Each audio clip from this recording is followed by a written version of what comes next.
یہاں پر اس آیت میں اور توحید کو، اور اس سے اگلی آیت کے اندر رسالت کو ثابت کیا جا رہا ہے، جو بنیاد ہے عقیدے کی،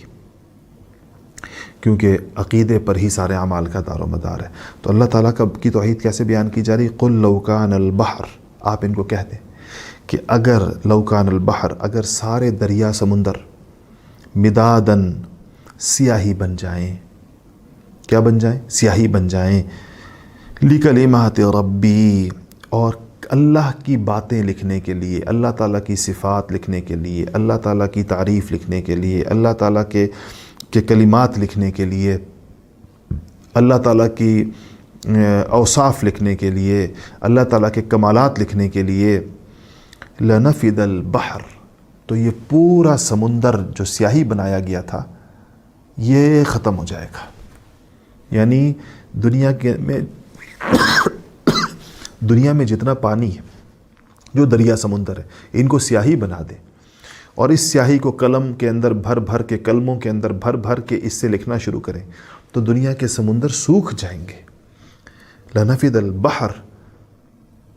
قَبْلَ أَن تَنْفَدَ كَلِمَاتُ رَبِّي، اللہ کی تعریف ختم نہیں ہوگی،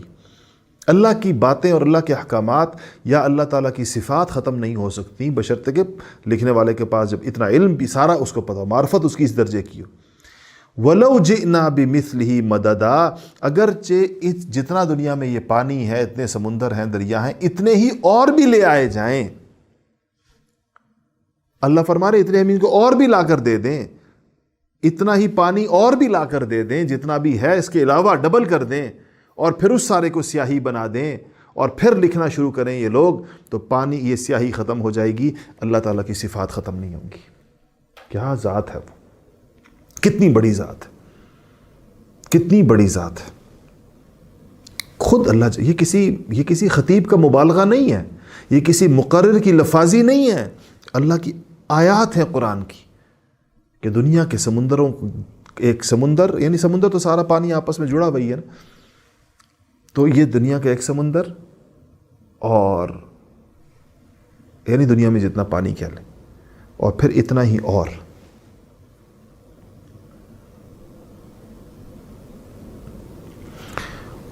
یہ سیاہی استعمال کتنی ہوتی،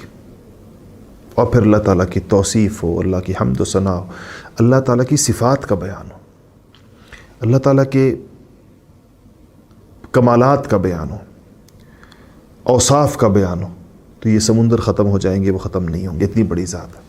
اب اتنی بڑی ذات کے ساتھ کسی کو شریک کرنا، اب توحید کے بیان کا مقصد یہ ہوتا ہے جب وہ اتنی بڑی ذات ہے، اب بتاؤ کون ہمسر ہے، بتاؤ کون اس کے جوڑ کا کون ہو سکتا ہے، اس کی برابری کون کرے؟ اس کے سامنے تو ساری مخلوق ہے اس کی، چاہے جتنے نیک لوگ بھی ہوں، جتنے بڑے نبی بھی ہوں، اس کی تو مخلوق ہیں سارے کے سارے، وہ تو بہت بلند و بالا ہے۔ کیسے اس کو جوڑ دیا لوگوں نے، اکٹھا کر دیا، اس کی مخلوق کو اس کے برابر کیسے لا بٹھایا، اکٹھا کیسے کر دیا، یہ ہے۔ اور اس کے بعد کہا دوسری آیت میں حضور فرما رہے ہیں، کیا کہا کہ وہ یہ بھی کہہ دیں، قُلْ إِنَّمَا أَنَا بَشَرٌ مِثْلُكُمْ، میں ایک تمہارے جیسا بشر ہوں، میں، یعنی کہ انہوں نے، پچھلی امتوں نے اپنے نبیوں کو اللہ کی الوہیت کے مقام پر فائز کر دیا نا، بشریت سے نکال کر، تو کہا کہ جب اللہ کے، تو کہا کہ یعنی الوہیت اور ربوبیت تو اللہ کے لیے ہے، صرف کسی انسان کے لیے نہیں ہے، اس کی ذات کے ساتھ مخصوص ہے، تو آپ ان سے کہیں کہ میں خدائی کا دعوے دار نہیں ہوں، اور نہ میں فرشتہ ہوں، میں انما انا بشر، میں بشر ہوں، انسان ہوں، مثلکم، تمہاری طرح۔ ہاں ایک فرق ہے، بہت بڑے فرق ہے، لیکن کیا؟ یوحا، میری طرف وحی آتی ہے، اللہ کا پیغام آتا ہے جو نبیوں کے علاوہ کسی پر نہیں آتا، یوحا الیہ، میری طرف آتا ہے، وحی آتی ہے، اور میرے پاس اللہ کی طرف سے وحی آتی ہے، اور وہ کیا ہے، اس کا بنیاد کیا ہے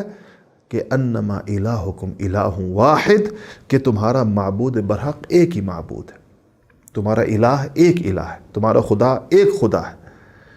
تو اب کہا کہ فمن کان یرجو لقاء ربہ، اب جب یہ پتہ چل گیا کہ توحید بھی اور رسالت بھی، اب جس کو اس کے نتیجے میں اس رب العالمین سے ملاقات کا یقین ہو گیا،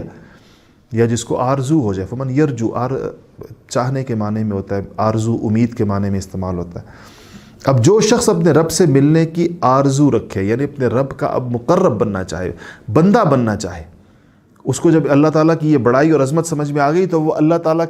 کے سامنے اچھا بننا چاہے، اللہ کا خاص آدمی بننا چاہے، فَلْيَعْمَلْ عَمَلًا صَالِحًا، تو نیک عمل کرے، نیکی کو اپنا شعار بنائے، وَلَا يُشْرِكْ بِعِبَادَةِ رَبِّهِ أَحَدًا، اور اللہ کی بندگی میں کبھی کسی کو شریک نہ کرے۔ پھر وہی ایمان اور عمل، یہ جو کسی کو شریک نہ کرنا عقیدہ ہے، توحید کا عقیدہ، کہ کسی کو اللہ کی بندگی میں شریک نہ کرے۔ شرک کے شائبے سے انسان بچے، شرک کے شائبے سے بھی انسان بچے، اور کیا کرے؟ فَلْيَعْمَلْ عَمَلًا صَالِحًا۔ تو یہ جو کرے گا تو اس کے بعد کیا ہے؟ اس پر اس کی یعنی کہ نجات موقوف ہے، اور اس کے اوپر جو ہے وہ اللہ تعالیٰ کا مقرب، یہ کامیابی کا رستہ بتا دیا کہ آخر کے اندر۔ اچھا، یہ جو آخری آیتیں ہیں، قُلْ إِنَّمَا أَنَا بَشَرٌ مِثْلُكُمْ يُوحَىٰ، تو بعض حضرات نے لکھا ہے کہ جس آدمی کو، بلکہ اس سے جو پیچھے والی قُلْ لَوْ كَانَ الْبَحْرُ مِدَادًا سے لے کر قُلْ إِنَّمَا أَنَا بَشَرٌ مِثْلُكُمْ يُوحَىٰ، جو آخری دو آیتیں، اس کے بارے میں بعض حضرات نے ایک عمل لکھا ہے، ایک حدیث بھی اس میں آتی کہ جس کی رات کو جاگنا ہوتی ہو تہجد کے لیے، تو وہ یہ آیتیں پڑھ کر سویا کرے، تو انشاءاللہ تہجد میں اس کی جس وقت وہ چاہتا ہے اس کی آنکھ کھل جائے گی انشاءاللہ۔